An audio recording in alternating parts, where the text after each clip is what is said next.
most of you before, some of you haven't. This talk is about trying to use Laravel and WordPress together. Some of you might ask why. I'm still asking myself why as well.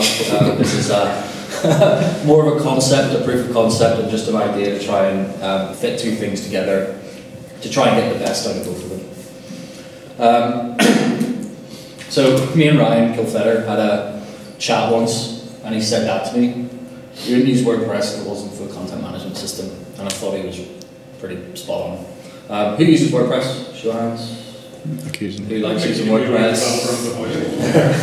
Yeah. Like using the content management system. Yeah, exactly. A lot of people love WordPress for the content management system and how easy it is to actually build a site, but a lot of the other stuff that comes with it is painful, to say the least. So, benefits of WordPress, very easy to use. There's lots and lots of community support. There's lots of third-party plugins out there, which are, sometimes that's a good thing, sometimes a bad thing. And it makes it very, very easy to build a very simple website. Downsides are it's quite bloated, it's very slow. There's a pretty high learning curve. There's lots of hooks and filters and things you need to understand if you want to build plugins. And there's a non-standardized workflow, so how I build a WordPress site might be different to all of you. So if I come and work for your company or vice versa, there's a lot of technical debt there. I have to understand how you put the code all together and how it all works. There's lots of plugins, which some of them are full of security holes and bloated and random database calls and all sorts of things. There's lots of security problems, as we all know, and as I say, technical debt. If you have a quick look at the performance of WordPress, if we look at PHP 7, the red one there, we're getting about 300 transactions per second. Now if we look at Laravel, there's pretty good performance out of it. Again, there's lots of community support, there's lots of third-party packages out there. You get built-in adapters for things like mail providers, queues, caching, stuff like that. It's got a very standardized MVC kind of structure. It's hard to kind of deviate from it too much. Relatively secure compared to most things, and it's based on Composer, which a lot of us love. But it does have a couple of downsides. Again, there's a pretty high learning curve with it. A lot of people don't come out of university, for example, understanding what MVC is and how it works. You have to teach them that, and for every single project you want a bespoke CMS, unless you have a whole bunch of modules and things that you can rewrite very quickly. And performance, if you take the red one again, you're getting about 3 times the number of transactions per second compared to WordPress, so it's quite a lot of performance. So can we get the best of both worlds out of this? Well, I've been playing with the project for the past week or two, trying to do exactly that. So I'm going to move to code and kind of show you how I've been getting on. So this is my project called Laravel. Can you see that okay? Yeah. So on the face of it, it looks like a fairly standard Laravel project. I don't think there's any additional folders in the top level there. But what I've done is, in my Composer file, does everybody use Composer? Yeah, so I don't have to explain what that is. I've included this one here, so this nice guy, John P. Block, has created a Composer-based version of WordPress that you can pull in as a package, which is beneficial for a number of reasons, not least that you can upgrade it at a touch of a button. When you're using this version of it, you have to configure it, which I'll show you in a minute, to put all of your theme files and plugins outside of the main WordPress directory, which is completely doable, but it means updating WordPress is just, if I wanted to go to 5.6, I'll change that, do my update. There's also a great website called wpackages, which is very similar to the packages for Composer. It just basically takes a lot of the plugins for WordPress and pops them all in. Jenny, who was here a few weeks ago, Pardon? It's a year ago now. Is it a year ago? Yeah. Well, I think she talked a lot about this, so if you look at her talk, if you did see it, she talked a lot about this. And then I've got this package here, which we'll talk a bit about, called Corcel, and then this stuff, which we'll talk a little bit about later. So the main thing is, down at the bottom as well, sorry, there's a couple of other little things. The repositories have to bring in the wpackages repository, so you just need that line in your code. And then there's this stuff down here. And I'm just playing about with where the right things are for this, but in an ideal world, I want to get rid of the theme directory altogether from my project and keep all the code as you would do it in Laravel, almost it would all be above the public directory, or as much of it as possible above the public directory, and then you load in file as and when you can. Partially for security purposes, partially for creating some sort of standardized workflow in the team. Again, go back to what I was saying earlier, WordPress, it's very difficult to create a standardized workflow because everybody does it differently. And it's very hard to kind of create a class-based system in WordPress and get everybody working along the same lines. So my installer paths here, there's the plugins, which I'm sure you'll be familiar with if you've used WordPress, themes, so it's all just going in my public folder, and then there's this folder here called MU plugins, which you may or may not have used in WordPress. It's basically plugins which are switched on by default. You have no choice in the matter, you can't activate them or deactivate them. The clients say that the websites aren't working because they turn things off or upgraded them or whatever it is, so that's in the folder. So what happens is, you create the WordPress install directory here as well. So I'm just going to install it in a public directory, WP. Unfortunately, the WordPress directory itself needs to be in your public directory. I haven't found a way around that here. You run your composer update, and in my public directory then I get a plugins folder, a themes folder. I haven't used any must-use plugins at the minute. An uploads folder if I'm doing my WordPress uploads. And I get a WP folder. Now that's in my getting more file, which is why it's grayed out, because I don't want that to go onto my server as it is. I'll just go and run Composer and it'll create it on the server for me. And as you can see in there, it's just a standard WordPress install. There's nothing out of the ordinary in there, it just pulls it in for me, which is really, really useful. Now to get this working with Laravel, I've had to do a little bit of hacking and messing around, but you'll see my index.php file doesn't look like the standard Laravel one. If you've used it before, it actually looks more like a WordPress file. So there's a couple of lines in here that I'm pulling in. This one isn't actually that important, but you can specify true or false there. This one is required. We need to pull in some of the WordPress functions, and then we're requiring the WP config file, which I've kind of created as a mixture of Laravel and WordPress together. So we're basically bootstrapping Laravel stuff here. We're then requiring a bootstrap file that I've created, which I'll show you in a second, and then pulling in WP settings. And then Laravel is sending off its request as it normally does, but what I've done is, if the request contains WP, which is our folder here, ignore. If it doesn't contain that request, otherwise continue. So that'll give us access to our admin panel and all the rest of it without Laravel overriding the roots. Quick look through the Bootstrap, WordPress. This is kind of a bit more familiar to a lot of people who use WordPress. It's all your database settings and bits and bobs. So I've just created environment variables for a lot of those. It's actually using the ones that are default to Laravel, so that you're not specifying them twice or anything like that. There's nothing out of the ordinary in there really. It's all your keys and database prefixes and bits and bobs. It's all the kind of standard WordPress configuration stuff. But that's where it all goes in my project, just to kind of get it out of the way. So when I go to my browser, this should all be working. I've created a project now based on what's called Larapress, which is a kind of bootstrap template. If you go back to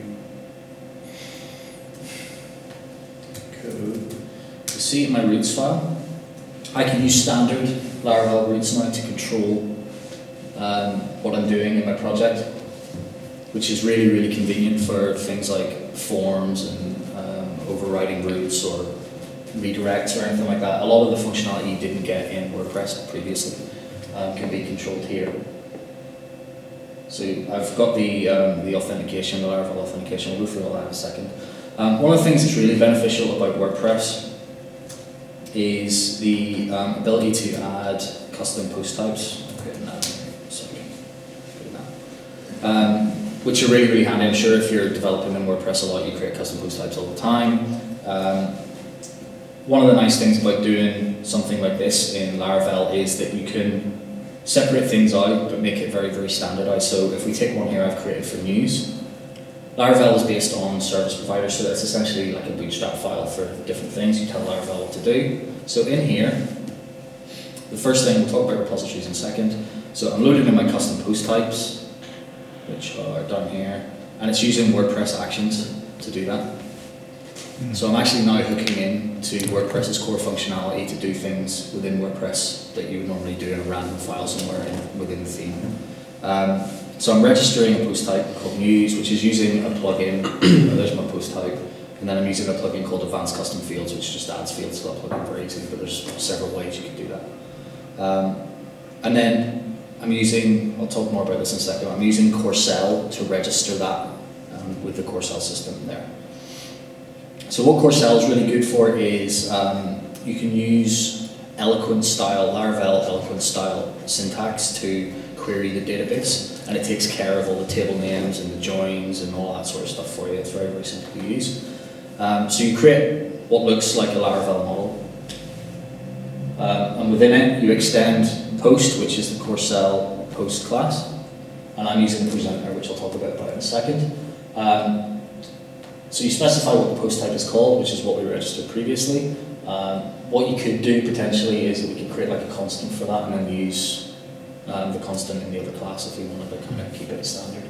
And then I'm using a presenter class, which I'll talk about in a second. Now, I'm using repositories. Does anybody not use repositories in their projects? You don't understand what they do?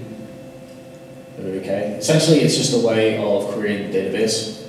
So I have a default user repository which extends a base one, and it's grabbing the post type, which is registered in our default user repository, post type news.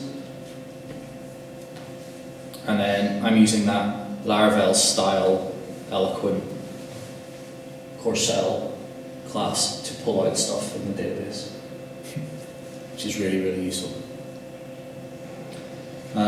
The reason I've used repositories was one of the main benefits I wanted to use in Laravel was its caching. WordPress is obviously very, very heavy. It makes lots and lots of database queries and lots of joins to different tables to try and pull out all the information. Well, if I can cache that result, then I'm saving myself lots and lots of time. So when I registered my repository, I created an interface for it, which is empty because there's no news specific functions in there, and told Laravel if I ever call that, then this is the implementation on which is the caching news repository. So I have the default one, and I have a caching one, and all the caching one does is takes the default one in, and then caches the result from the default one. And that's it. So I just get that back every time.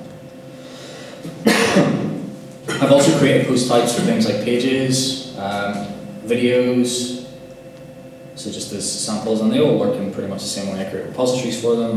That one I haven't done the caching for. Create post types, and they're all in the same place. And ideally then, what I can do in my app is if I want to use one or don't use one, I can actually just turn it off.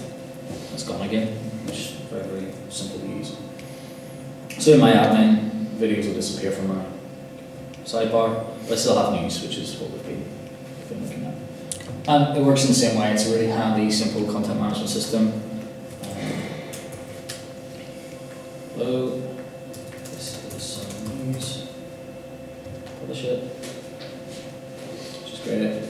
If I view my post, go to my page, and it's being pulled out onto my news, a single news page. Now, what I had to do with that to get that working was register a route for my news, because I want to use it in a Laravel style way. I want to tell it where my routes are and what views to load in and so on and so forth. So I've registered it with a news controller. And in my news controller, if you've used Laravel before, you'll know that I've got my news repository coming in and a page repository if I need it. In my show method, which is the one that controls showing a single article, I'm going to my news repository, which by default is the cached version, because I've registered that in my service provider, find it by the slug. If I don't have an article for it, or load it in like that. And one of the nice things about that then is in my views, news, looking for news.show, and I'm just using Laravel's blade to spit it up, which is really, really clean. I'm sure a lot of you have seen WordPress templates which are horrendous, but it just keeps things nice and tidy, nice and clean.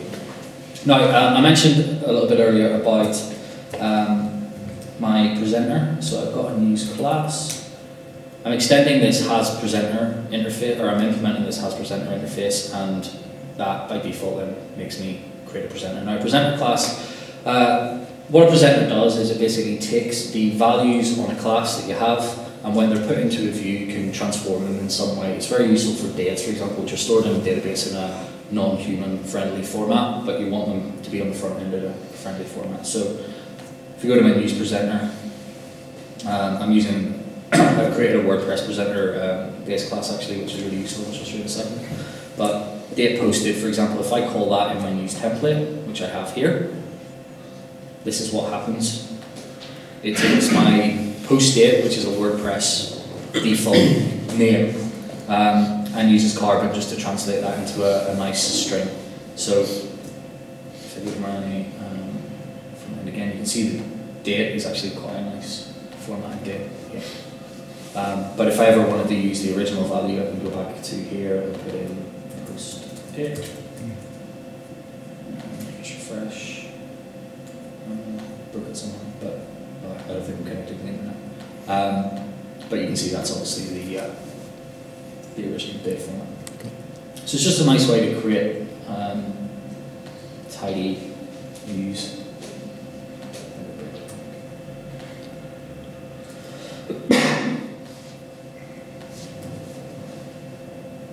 There's something else I was going to show you there, I completely forgot what it was. Was it the class that you're extending?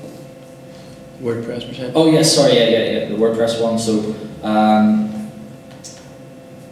obviously if I'm going into, here's a good example, I can have like post title here, which is again a WordPress default. I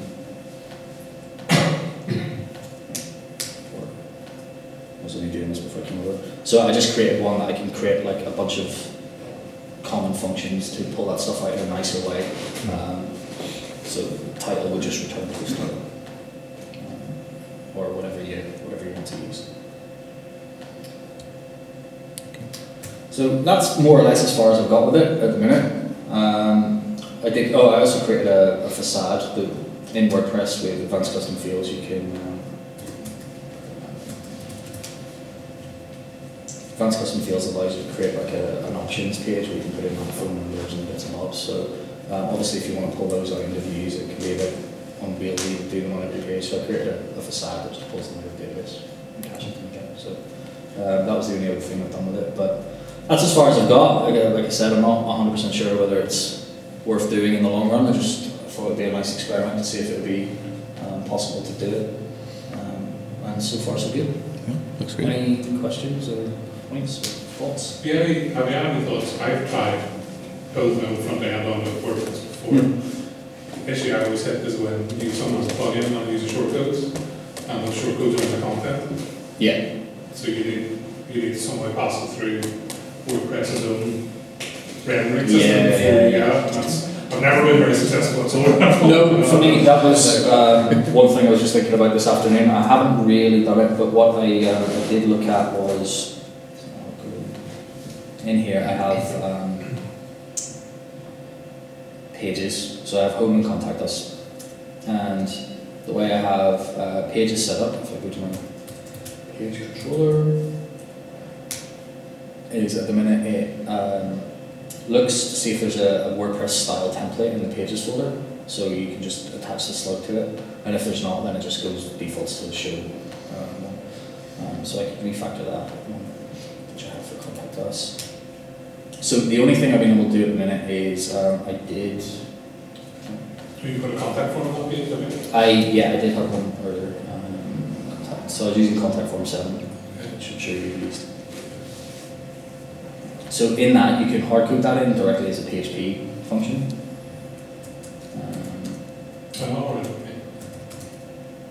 Shortcode.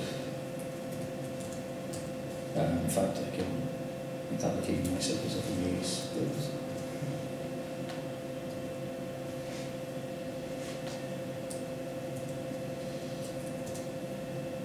And that should spit it out, but I haven't got far enough into it to determine whether there's any major issues around that, so contact us. No, it's not escape. Or it is escape.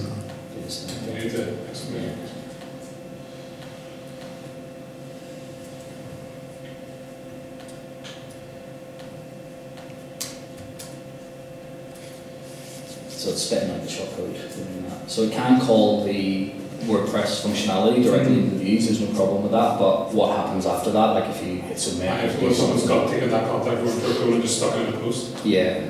What is it? How do you know, you have to parse it somehow? You have to parse it, yeah. So I think the only way around that is probably hooking with the view functionality and just parse the square. There'd be a way to do it, but I just wasn't sure. It'd be interested to know if you get that far. I'll have a look at it probably next week. So I think this works. Yeah, so it's because that's using JavaScript just to call off and do something. But one of the interesting things I've thought about or found about this is a little profiler down here that just tells me like how many queries are running on each page. So that's my news page, and I'm not running any queries on it at all to get that out. Cached? Yeah, just cached automatically. So if I go, I'll try one of these. Our new ones. Hello. No, we've already used them. Let's go hello there. We get 2 initially. Refresh the page. Go back to 0. So, and that's, I just put that in for like 10 minutes or something like that, but it's easy enough to get rid of. But it just, if you want something very easy to do, but it needs to be performance, or it needs to be good at performance, I suppose, is it's something to look at. Something to do. Have you benchmarked it to say what sort of performance it's getting? No, I don't think I'm nowhere near that stage. Because realistically, you're still calling the WP header and you're still loading a shitload of WordPress on every call. Well, yeah, you're loading whatever comes in the WP header, which is usually scripts. But if I want to look at the source here, so I'm getting all this rubbish, which is obviously you can disable all that. You can't do that. Using the function. But I think that'll do a lot of queries as well, though, outside of the Laravel thing. That'll do a lot of its own work, just to generate that. It will, yeah. Yeah. So that's something that you can't do anything about that. That's you can't really cache all those things, but it's where you get into like loops and you're doing like get field and it's just doing like 30 calls to the database every loop and it's just horrendous. That will solve all that because you're just going through Laravel loops. Oh, sorry, there was one from another show. In my news, I think it's in the news. I have another field just typing down here, just subtitle. So we'll say.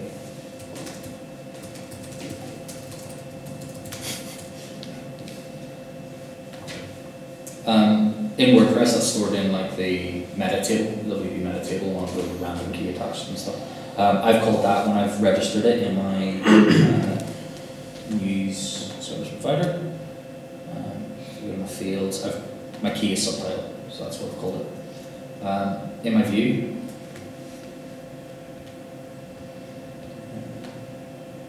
show.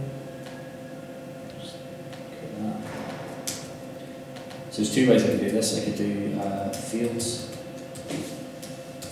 subtitle, or I could do meta, subtitle. They both do the same thing, so you should do. I've just done the same thing twice on that. Hello. Just cache. Voodoo. Just using the vacant box and right, okay. The reason being is that if I run it here, it won't connect to the database and it throws big error. Oh, yeah. So I'm hoping that works. Yeah. Sweet. So it's a much nicer way to access a lot of the fields and stuff. Those are loaded as a relationship, so it's one query essentially is what you're doing. When you're accessing those things, which in a loop obviously saves you endless. Yeah. Endless data. So that's more or less it. I just thought I'd show you how it's getting on. If you've got any, if you want to add to it, or I can stick it on GitHub or something if people want to try and contribute to it and see if we can make something that actually works, or a CMS that attaches to Laravel that does most of the stuff that WordPress does. It makes it very easy for us to do good web stuff. Good. Very good. Thank you.